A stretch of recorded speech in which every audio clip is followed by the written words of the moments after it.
Boa noite. Hoje, dia 9 de junho, 8h58. Deixa eu ver aqui.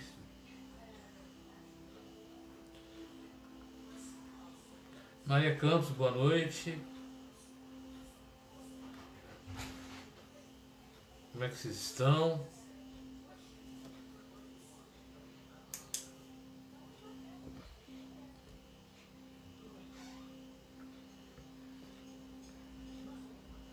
Hoje mais uma aula do curso preparatório da EC.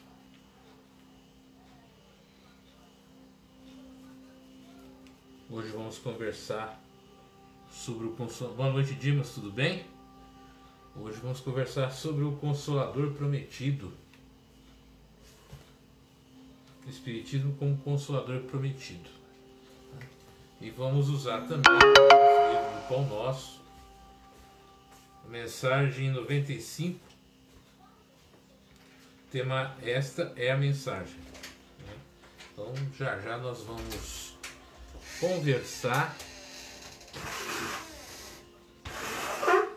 sobre esses temas.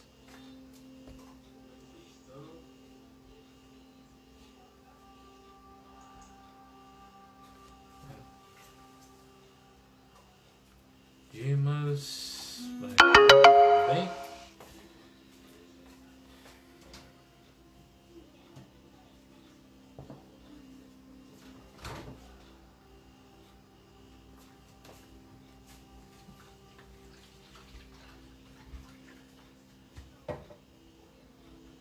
Hoje, uma segunda-feira, quarta, eu me perdi no tempo. Agitada, muitas notícias, muitas situações. E como é que a gente, como é que a gente pode usar esses nossos ensinamentos aqui, nosso aprendizado dentro do Espiritismo para a gente, como uma forma de orientação, uma forma de a gente ter uma vida mais agradável, mais tranquila, apesar de todas as situações que está vivendo, né? Então, a aula tem esse intuito também da gente conversar. Tá tudo em paz, mas e a família? Tudo bem com a família? Continuamos nas preces para vocês lá. Espero que esteja tudo bem, tudo tranquilo. Que a paz da espiritualidade esteja lá no seu lar, que as coisas estejam acontecendo da melhor maneira possível. Então, 9h01. Vamos começar dentro da pontualidade, que é um princípio fundamental do Espiritismo, é a pontualidade, tá? Então vamos nos preparar mentalmente, elevar os nossos pensamentos à espiritualidade maior, a Deus, a Jesus, pedindo aos amigos espirituais que estão aqui hoje, que nos guiem, que nos orientem, e que a gente possa, dentro das nossas forças, dentro do apoio da espiritualidade, superar as dificuldades e os problemas que podem advir. Pedir também que durante essa nossa atividade de hoje, o apoio dos nossos mentores e do orientador da sala, tanto material quanto espiritual, boa noite, Diana, nós possamos usufruir dos melhores benefícios dessa aliança entre nós, daqui do mundo físico e do mundo espiritual. E durante as nossas atividades, que a gente possa receber dos nossos amigos espirituais um tratamento espiritual, em paz, que possa assim nos revitalizar, nos fortalecer nesse momento, para que a gente encontre as nossas forças, nossos caminhos nesse meio de turbulência. Que assim seja. Boa noite, Zineide. Boa noite, Diana. Hoje, Edson Cordeiro. Tudo bem, Edinho? Então, a mensagem de hoje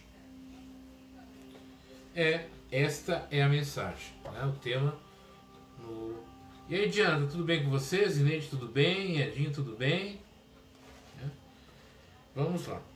Então ele fala assim, esta é a mensagem, é a mensagem 95 do livro, porque esta é a mensagem que ouviste desde o princípio, que nós amemos uns aos outros. 1 João 3,11. Em todo mundo sentimos a enorme inquietação por novas mensagens do céu. Forças dinâmicas do pensamento insistem em receber modernas expressões de velhas verdades, ensaiando-se criações mentais diferentes. Notamos, porém, que a arte procura novas experimentações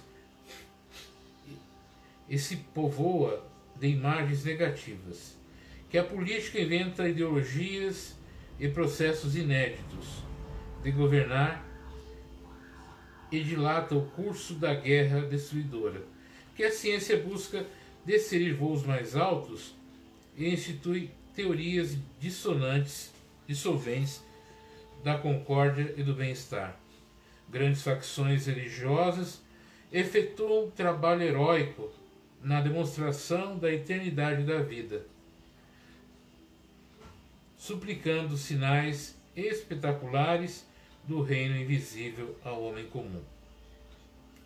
Convenhamos que haverá sempre benefício nas aspirações elevadas do espírito humano, quando sinceramente procura as vibrações de natureza divina. Todavia, necessitamos de reconhecer que se há inúmeras mensagens substanciosas, edificantes e iluminadas na Terra, a maior e mais preciosa de todas desde o princípio da organização planetária é aquela da solidariedade fraternal, do amemos uns aos outros.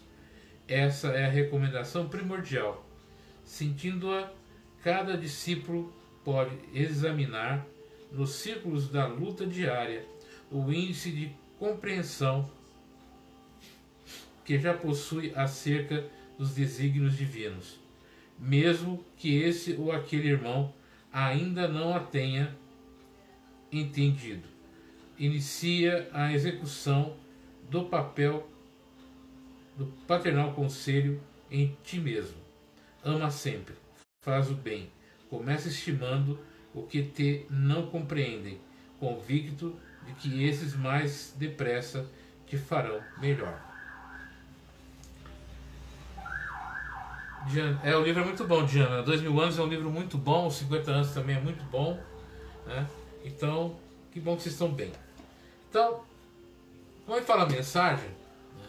Todo mundo aqui, normalmente nós, estamos sempre ansiosos por mensagens da espiritualidade, por mensagens que vão vir como fonte de orientação, como fonte de tranquilidade, né? Para que nos tranquilize, nos auxilie em momentos de dificuldade e de dores. Mas ao mesmo tempo a gente vê, né, como é que as pessoas usam alguns conceitos para deturpar, né, essa necessidade divina, essa visão divina, quando ele fala a ciência que cada vez tem voos mais altos, os políticos criam ideologias, e a mensagem básica é: amemos uns aos outros. Não dá para você fazer uma mudança de vida, uma reforma íntima profunda, se você não guardar esse mandamento divino, que é amai uns aos outros como eu vos amei, e o alto amor, né? Se amar, gostar de si próprio. Não é fácil, né? Principalmente na sociedade que a gente vive, onde sempre é colocado o medo, a dúvida, as críticas e tudo isso. Então a gente precisa rever muito os nossos conceitos com relação a essa mensagem, né? E aí, em prática, esse amemos. E como ele fala assim, né? Amar até aquelas pessoas que são contra você, né? Que não te veem da mesma maneira. É importante você... É fácil amar quem diz amém para você, concorda com você. O importante é amar aquele que é contrário, né? Aquele que tem a sua própria visão.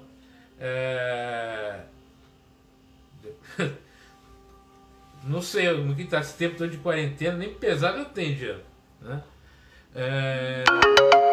Mas então, mas eu vou, é bom saber que a quarentena está ajudando alguma coisa, né? Então, o que eu quero dizer para vocês é justamente isso, né? A gente precisa entender a como usar esses mandamentos divinos, como é que a gente pode desenvolver esse amor fraternal, esse amor de caridade para com o outro, de auxílio para com o outro. E a gente só desenvolve isso através do amor. E a gente tá... Boa noite, Alessandra, tudo bem?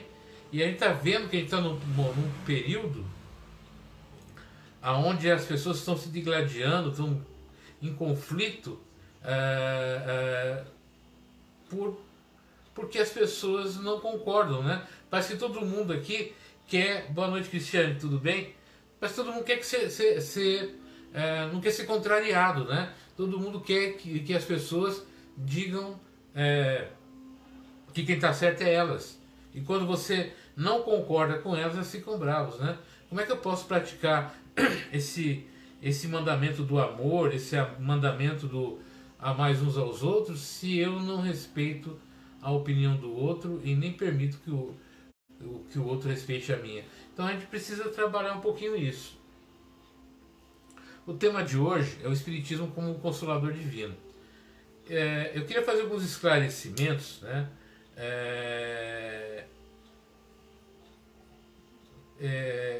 Com relação a essa expressão. Obrigado, Diana, né? Ainda bem que eu estou legal. E é essa a colocação, né?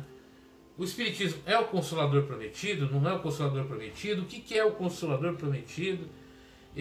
Enfim, o que é? Onde o Espiritismo entra nisso? Você vai ouvir muito dentro do meio espírita que o Espiritismo é a terceira revelação. A primeira foi Moisés, depois veio Jesus e depois o Espiritismo. Vamos situar qual é a grande diferença, qual é a grande mudança conceitual que o Espiritismo nos trouxe. Primeiro, ele não vem só falar da vida após a morte física. Ele vem explicar, ele vem orientar e vem mostrar como é que é essa vida posterior à existência física. Ele vem também dar esclarecimento de todo o processo de... exatamente, né? Amar não é concordar com tudo, né? Amar faz parte da amar a divergência. Então, no Espiritismo, ele vem trazendo, dentro da codificação de Kardec, e vamos deixar bem claro o seguinte: o Allan Kardec, o Leon Hippolyte Denis Rivail, que foi o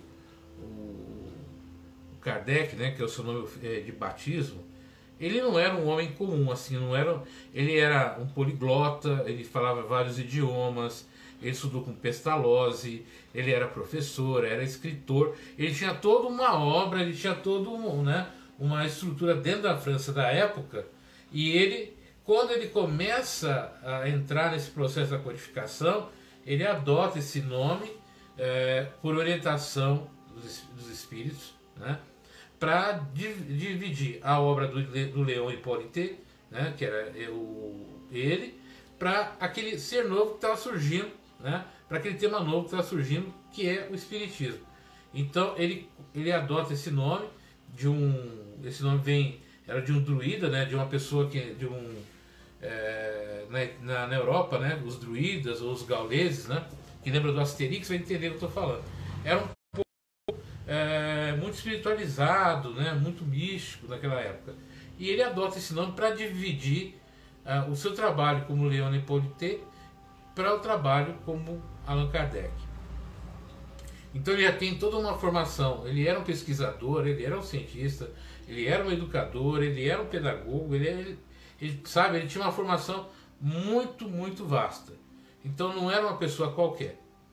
E quando ele é convidado por um amigo, né, a ver as mesas girantes. O que eram as mesas girantes? Na Europa, naquela época, começou a surgir uma quantidade enorme de manifestações de efeitos físicos. Então, tinha locais que o pessoal colocava um lápis num cesto e o lápis escrevia, mandava mensagens. As pessoas colocavam as mãos nas mesas, as mesas batiam e traziam informações. Então, era esse princípio. E existiam as mesas girantes, que elas giravam, né? Giravam no ar, tinham muita coisa. E ele era um cético, ele era um pesquisador.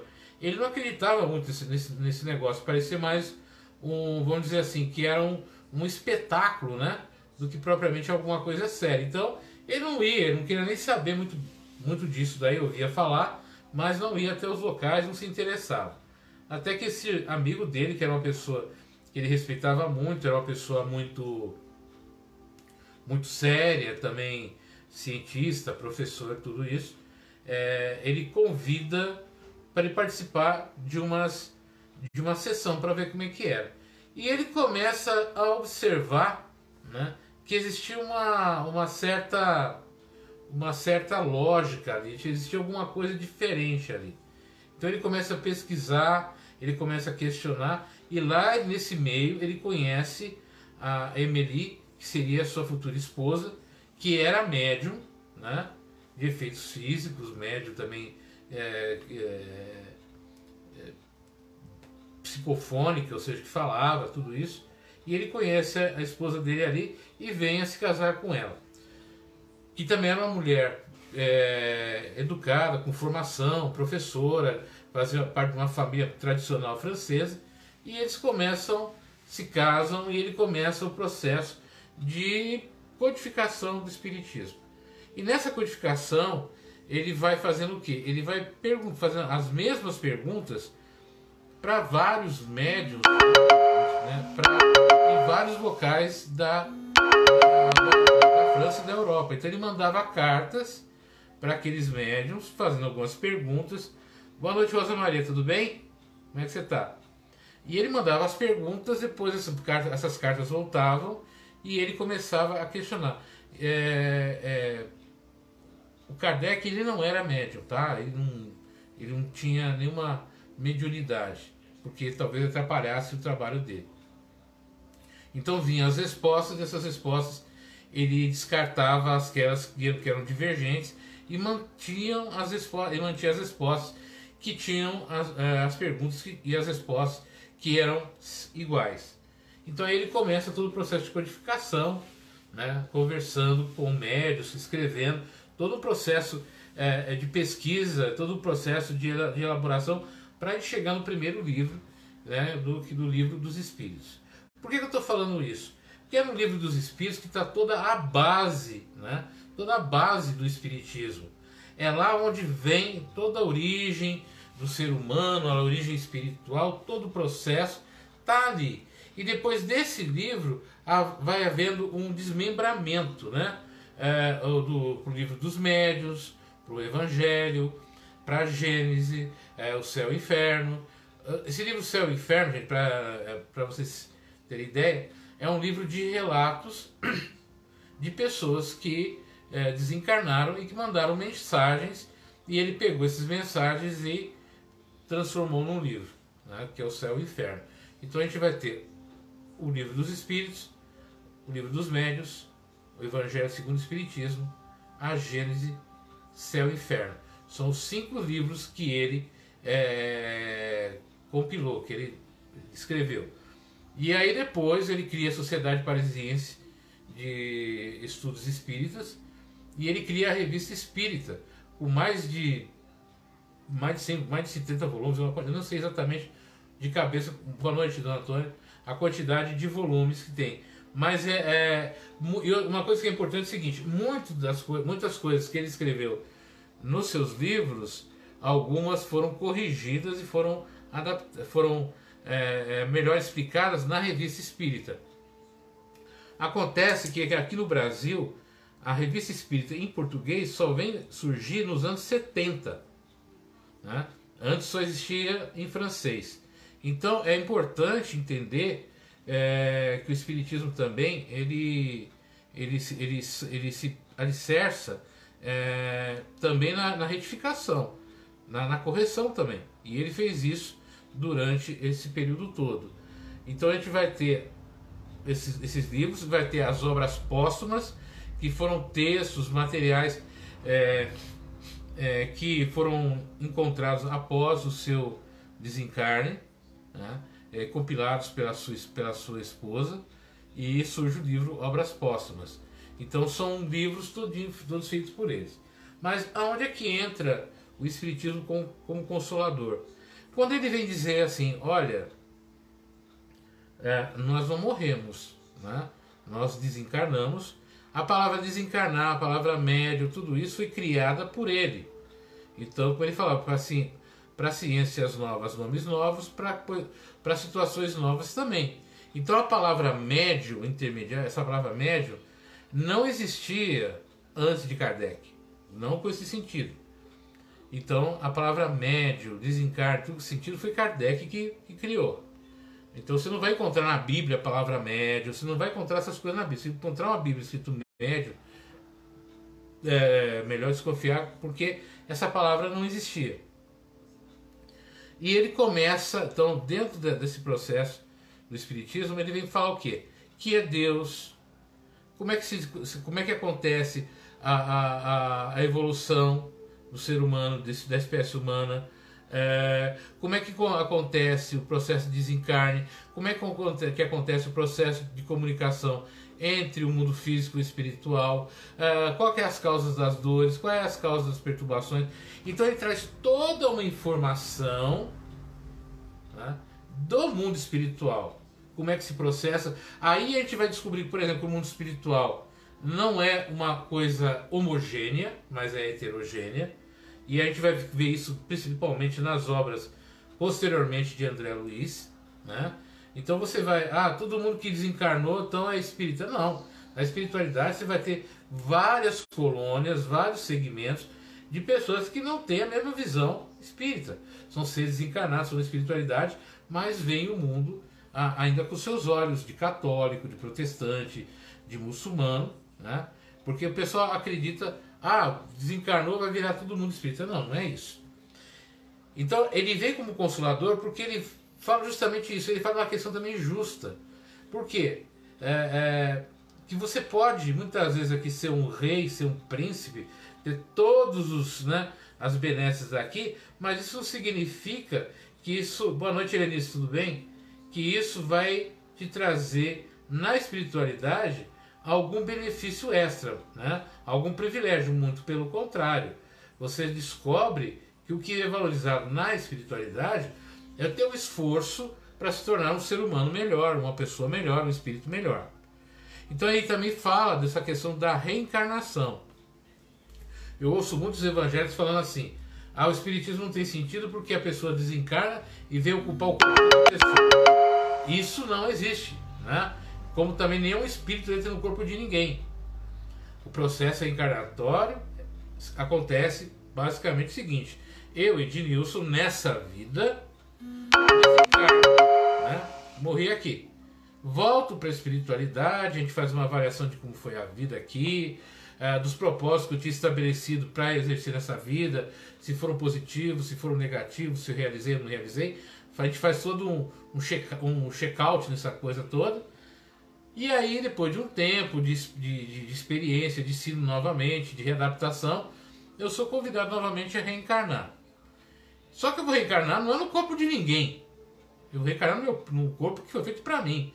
Então quando os meus pais da outra vida decidem me acolher como filho, né, e na sua união eu vou vir como filho, vai ser feito um corpo aonde eu vou habitar, onde a minha consciência vai habitar. Então, portanto, eu não vou tirar corpo de ninguém. Então, reencarnação não tem nada a ver com o que o pessoal fala aí, de que a gente vai ocupar um corpo de alguém. A forma, quando um espírito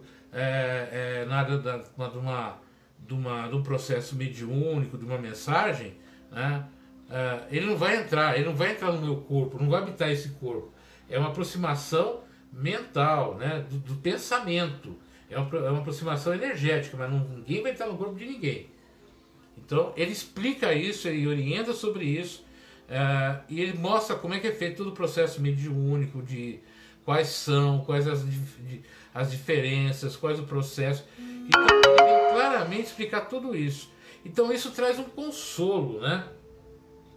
Que eu começo a entender que a vida não é isso daqui, né? Isso aqui faz parte do processo de existência, mas a nossa vida, a vida em essência desse ser que habita esse corpo que vocês estão vendo aqui agora, é um ser que já habitou inúmeros outros corpos em outras vidas, que já passou por vários processos reencarnatórios e que nesse processo vai aprendendo, vai entendendo.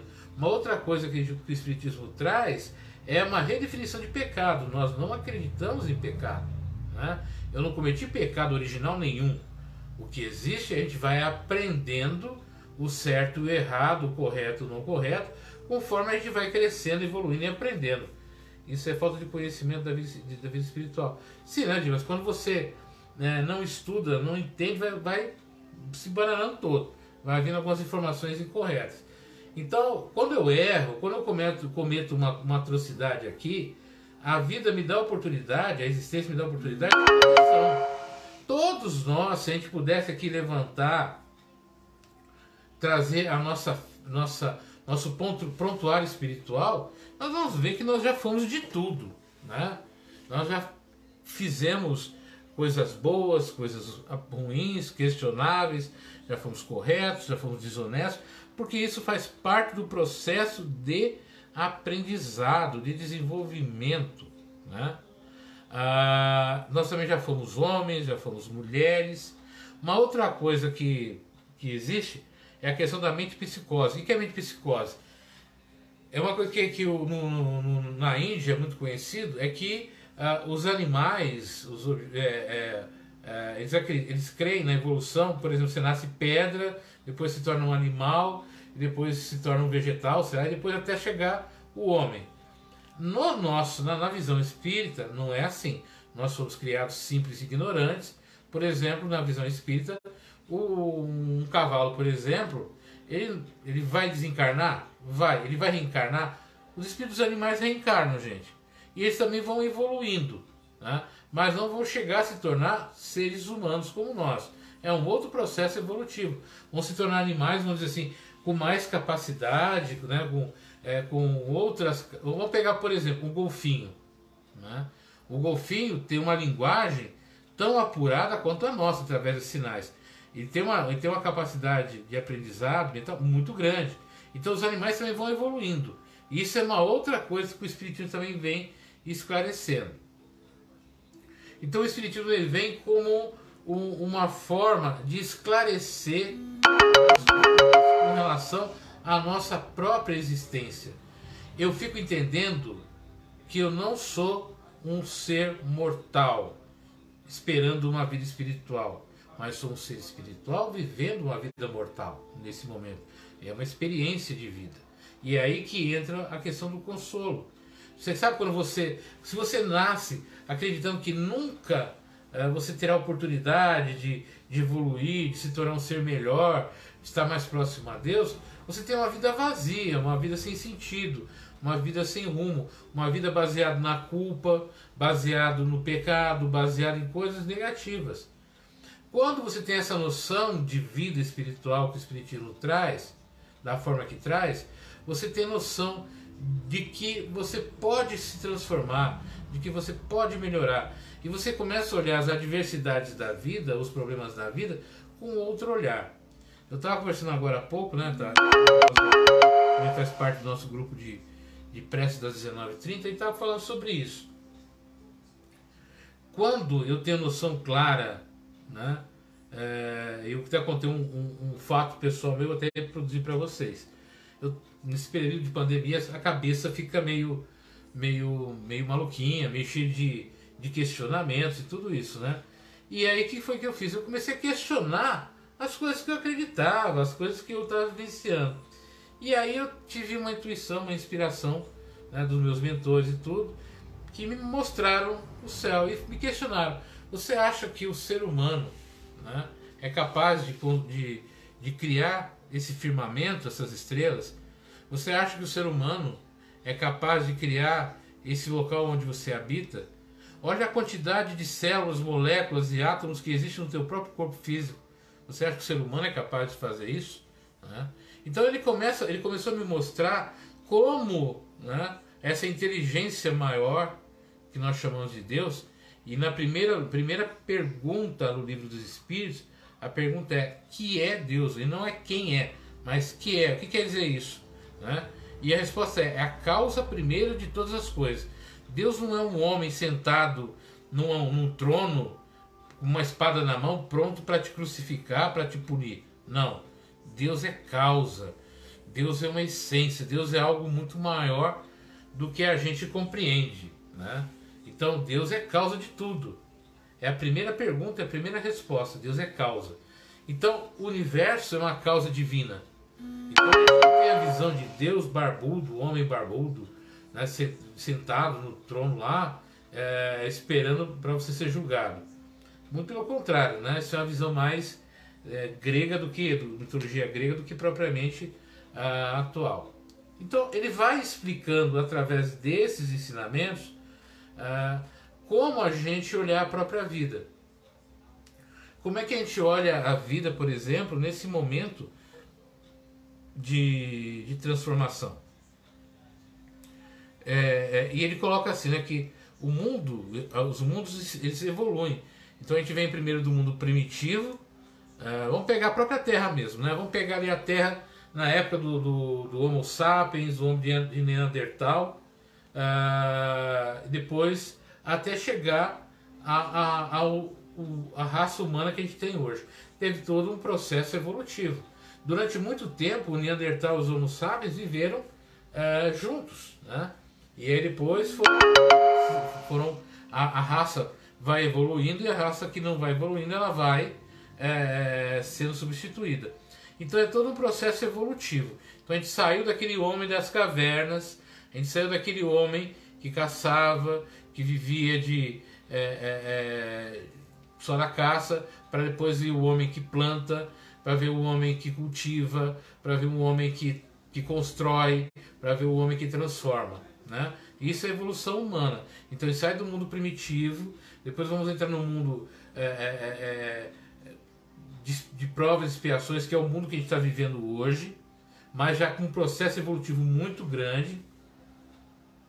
O mundo sempre dá muitos saltos, né, para a sua parte evolutiva. Depois nós vamos ir para o mundo de regeneração, que é um mundo de regeneração onde teremos espíritos assim menos agressivos, menos violentos, menos doença, mais conscientes da sua própria natureza, né, de quem são e como são, até chegarmos aos mundos superiores, os mundos divinos, os mundos onde os espíritos estão mais elevados. Né?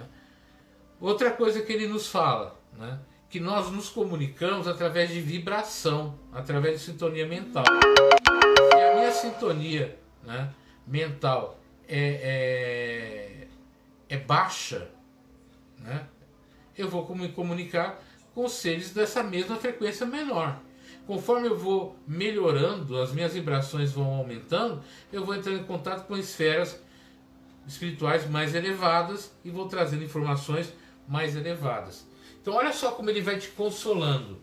Tudo isso que eu estou falando está dentro da codificação. Todos esses comentários que eu estou fazendo está dentro das obras de Kardec, né? Dos seus 5 livros fundamentais, está dentro da Revista Espírita, e vem depois com as obras aqui no Brasil. A gente vai ter aqui André Luiz, a gente vai ter o Divaldo Pereira Franco, né, com a Joana de Ângeles.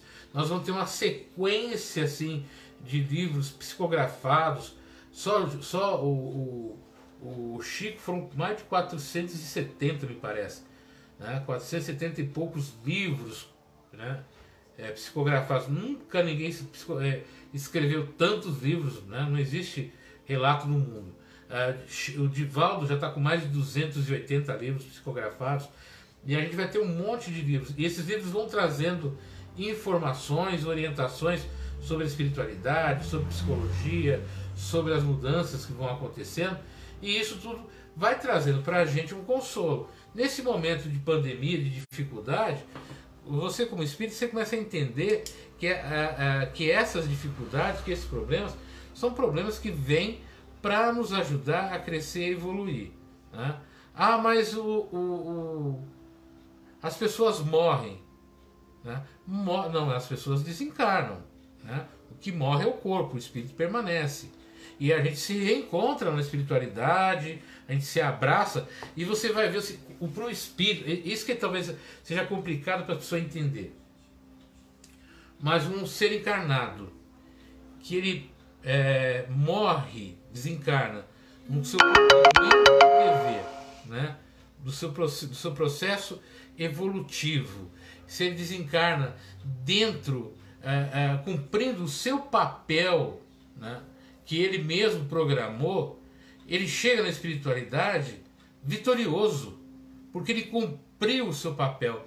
O espírito encarnado aqui, que foge da sua missão, que foge das suas obrigações, ele retorna para o mundo espiritual, a sua própria consciência, ele mesmo, as falhas de ter fugido, de não ter concluído a sua missão.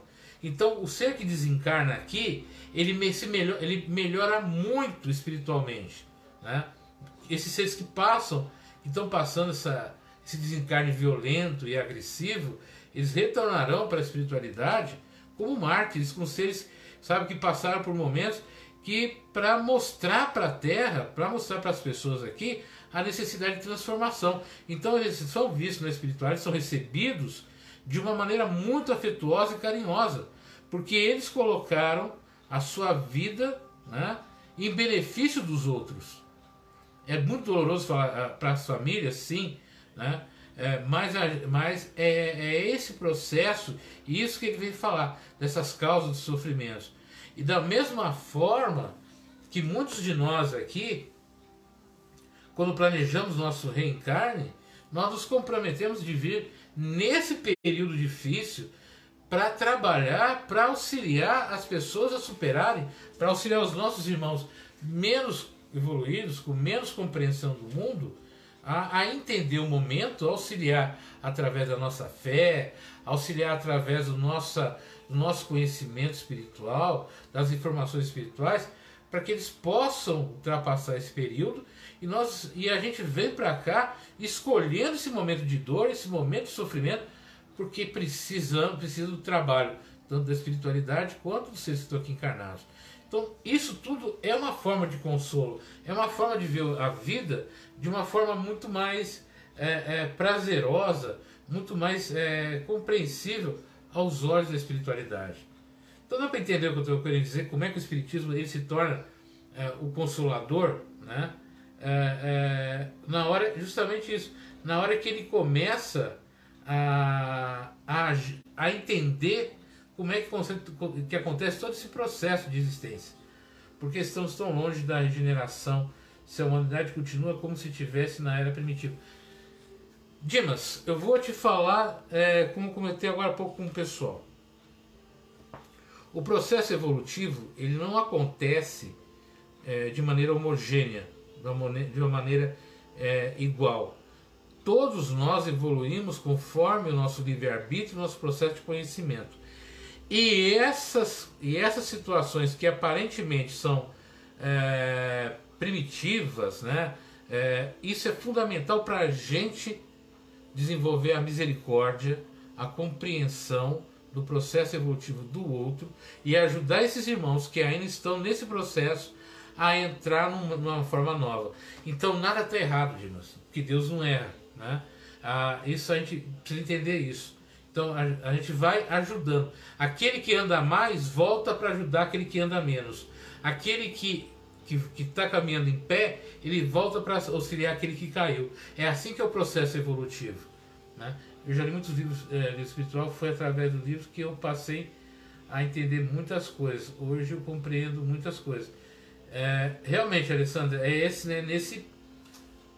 nesse processo. Então, na hora que eu começar a olhar, e isso que é preciso entender, na hora que eu precisar, que eu começar a entender, olha a mensagem que eu falei sobre amar os outros.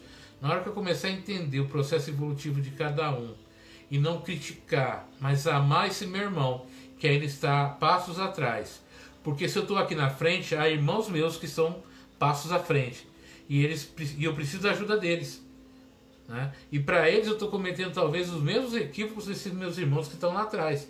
Né? Então eu preciso entender que isso é um processo de auxiliar, de ajuda. É desenvolver uma visão diferente dessas relações humanas. Né? Às vezes, Nilson, me sinto culpado por não ter o entendimento que deveria. Tenho me sentido com muita saudade do meu pai, tenho chorado muito, né? Está doído. Diana, isso é muito bom. Quando eu sinto saudade de alguém, isso me dói, né? Esse é o sinal da ligação afetiva que eu tenho com aquela pessoa. Isso é importante, né? Acreditar, porque você é espírita, porque você tem uma visão espiritual, você não sinta saudade, sente. Isso faz parte do processo. Mas quando eu começo a questionar que eu preciso ter uma visão diferente, que eu preciso ter uma visão de vida diferente, um comportamento diferente, isso é fantástico. Né? Não vou deixar de sentir a dor, não vou deixar de sentir a saudade, mas sinto que eu devo agir de outra maneira. E esse processo de crescimento, né, essa dor do crescimento, vamos dizer assim, né, essa dor de consciência, boa noite, Cida, me faz ver a existência de uma outra maneira, me faz ver a vida de uma outra maneira, me faz enxergar a vida de uma outra maneira. E isso é muito bom. Né? Não é, eu sinto saudade das pessoas que eu amo, eu sinto saudade das pessoas que foram embora. Até mesmo quando a gente está aqui encarnado, em alguns momentos nós sentimos saudades dos nossos entes queridos que ficaram lá na espiritualidade e de muitos que estão nos ajudando agora. A saudade é boa, dói, machuca, mas faz a gente crescer. Né? E quando você fala assim, sinto culpada por não ter o entendimento que deveria, não se sinta culpada. Você está procurando entendimento, você está estudando, você está lendo, você está se informando. Né? Esse sentimento de culpa é uma cultura humana de colocar culpa na gente porque você não deu atenção suficiente, porque você não fez o suficiente. E Deus não nos culpa de nada. Deus compreende quem está no processo de crescimento e que os erros e os equívocos fazem parte disso. O que eu tenho que desenvolver é a minha consciência das minhas atitudes. Não agi correto, não fui bacana, não fui certo. É hora de corrigir, é hora de fazer diferente, é hora de fazer a diferença. Tá dando para entender? E é aí que entra essa questão do Consolador. É na hora que eu começo a olhar Deus e a espiritualidade não como uma fonte de punição. Ele não me pune pelos meus erros, ele me conscientiza dos meus erros. Tá dando para entender com a diferença? Ele traz a consciência de que eu errei. Eu posso te punir, mas a punição não me dá consciência do erro. Eu posso colocar uma criança de castigo por algo errado que ela fez. Isso não significa que ela vai deixar de fazer o errado. Ela pode deixar por medo da consequência, mas ela não mudou. Agora, quando eu conscientizo, a pessoa fala assim, nossa, eu errei, não vou fazer mais isso. Então ela toma consciência do ato, a coisa muda, é diferente. Né? Então a gente trabalha pela conscientização, né? Conscientizar do ato, da atitude. É bem diferente, né? As coisas têm um outro significado. Por isso que a gente fala que é o Consolador. Né? Eu entendo que eu tenho uma vida material, eu entendo que eu tenho que ter relações materiais, eu entendo que eu tenho que ter um convívio com as pessoas, legal, mas eu preciso me preparar para a vida futura, né?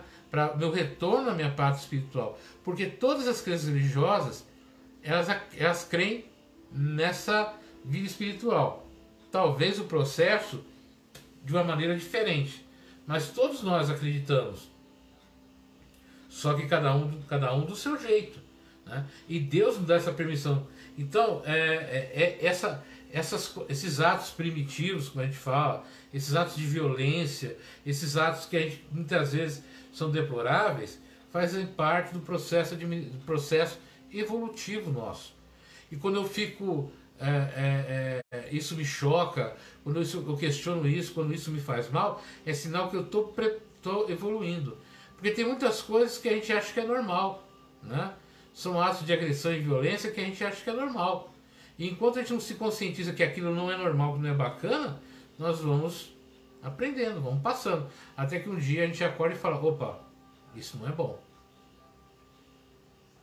Tá dando para entender, gente, que eu estou querendo colocar? Por isso que a gente coloca como consolador prometido, né?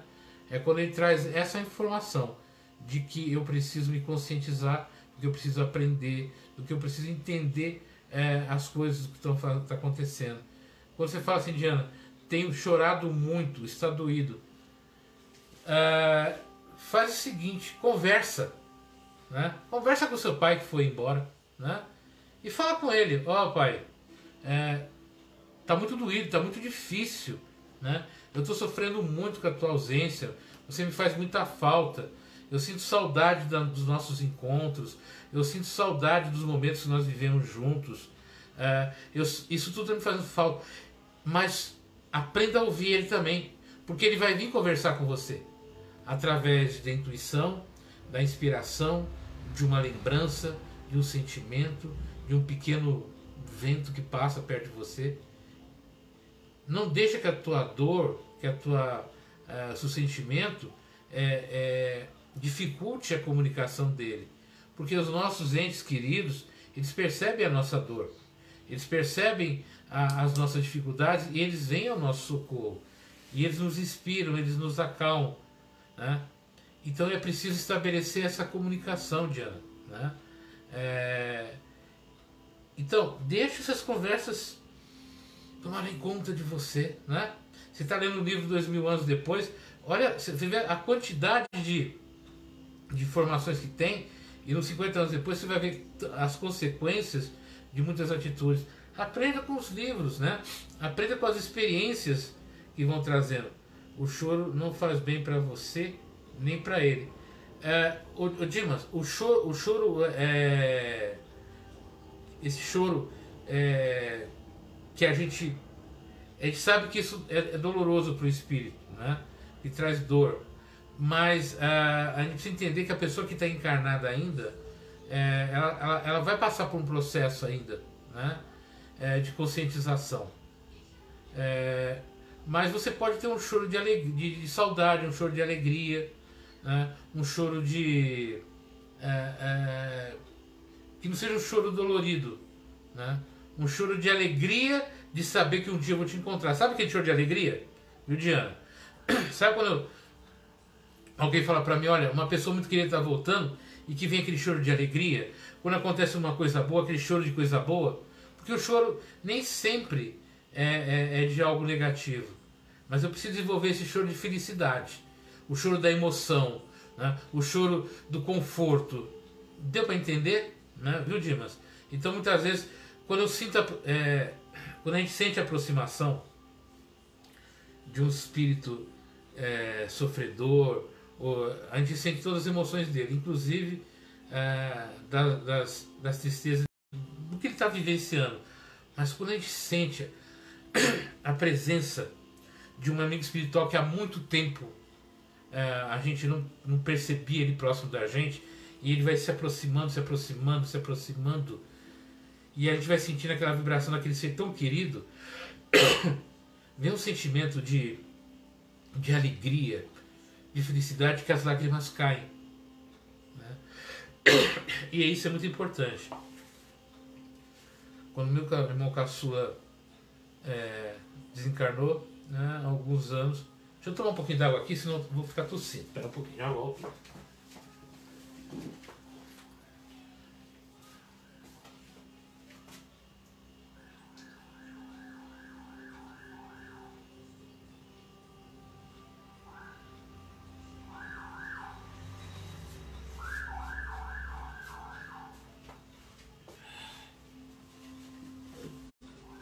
Voltei.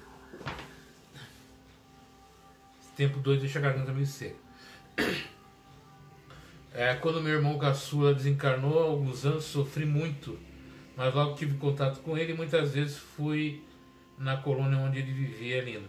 Então, se você tem essa capacidade, Diana, de ir até o local, pergunta para você mesmo, né?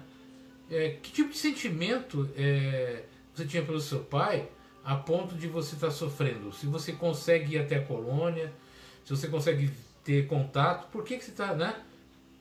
É interessante você se questionar isso. Boa noite, Rubens, tudo bom? Então, sabe, entender qual é o processo. Eu sei que tem pessoas que não são espíritas aqui com a gente, que tem uma outra visão espiritual, né? E eu respeito profundamente isso. Então, quando a gente fala muito dessa questão próxima, né? Hoje penso nele com muitas alegrias. Boa noite, Jaci.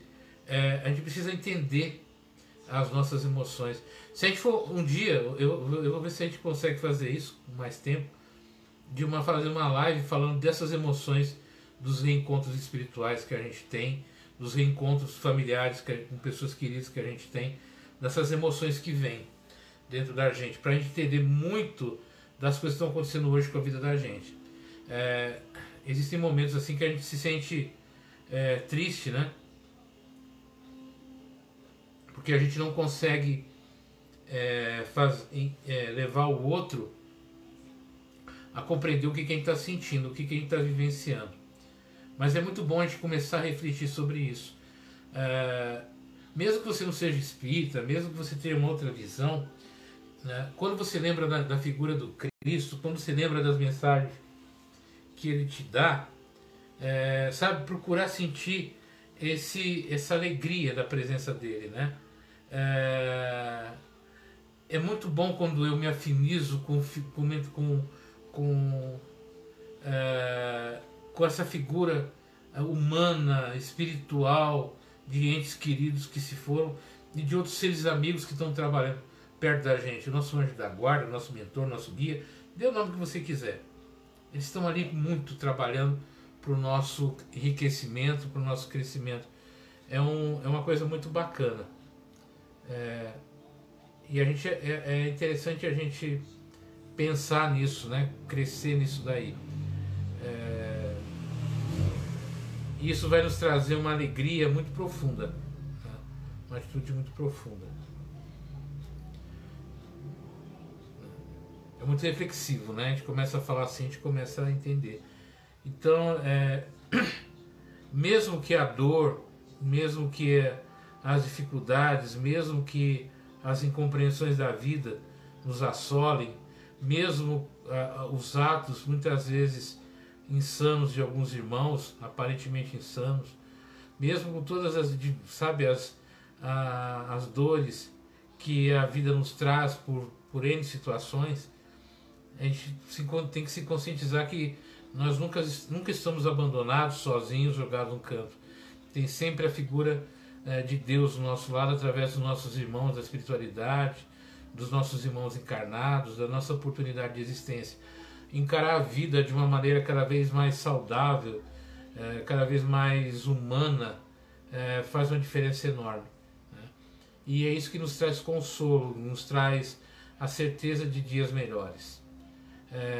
Estamos passando um período de turbulência, um período de divergências, um período cheio de situações, mas creio realmente no fundo do coração de vocês que tudo que está acontecendo vai fazer da gente, de todos nós aqui, pessoas muito melhores, né?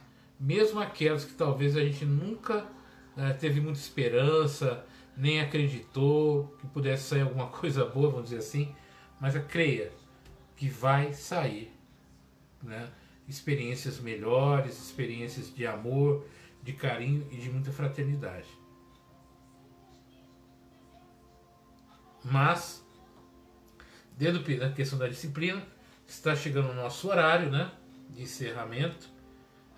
Eu vou pedir para vocês que compartilhem esse vídeo na página de vocês, na live de vocês, para que a gente tenha uma visibilidade maior, para que a gente possa ajudar mais pessoas através desses vídeos que a gente está fazendo aqui.